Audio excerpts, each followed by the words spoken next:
These include the vas deferens, also called the ductus deferens, the penis, the testes, note that only one testicle is shown in this diagram, the scrotum, the bulbourethral gland, the prostate gland, and finally, the seminal vesicle.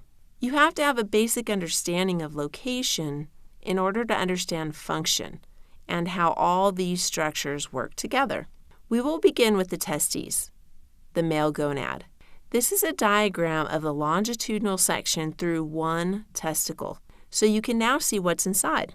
Notice that the majority of the testicle is composed of seminiferous tubules. These tubules produce sperm via spermatogenesis. But how? Let's take a closer look. In order to do this, we need to zoom in on the seminiferous tubule and take a cross-section through the tubule. Imagine taking a garden hose and cutting it in half. This would be similar to cutting the tubule in half and looking at what's inside. The lumen of the seminiferous tubule is lined by cells called Sertoli cells. These Sertoli cells are connected via tight junctions. Lining the outside of the Sertoli cells is a layer of smooth muscle. Outside of the Sertoli cells are the Leydig cells. These are all the cells that are really important. In addition to these structures, you will need to be familiar with the following compartments: the basal compartment and the luminal compartment. These compartments are basically talking about regions of the cross-section. If we are talking about the basal compartment, we are talking about the area that goes from the tight junction toward that smooth muscle. And if we are talking about the luminal compartment, we are talking about the area that goes from the tight junction toward the lumen. Now that you are familiar with the structures, let's focus on their functions.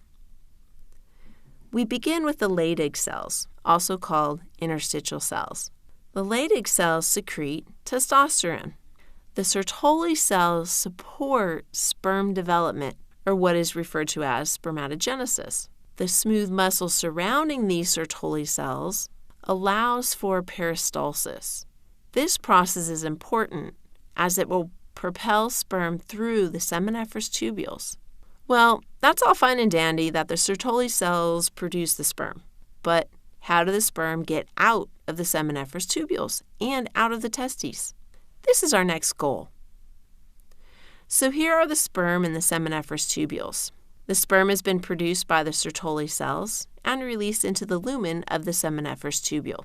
Those sperm then travel through this little region here called the rete, testes, and into the efferent ductules.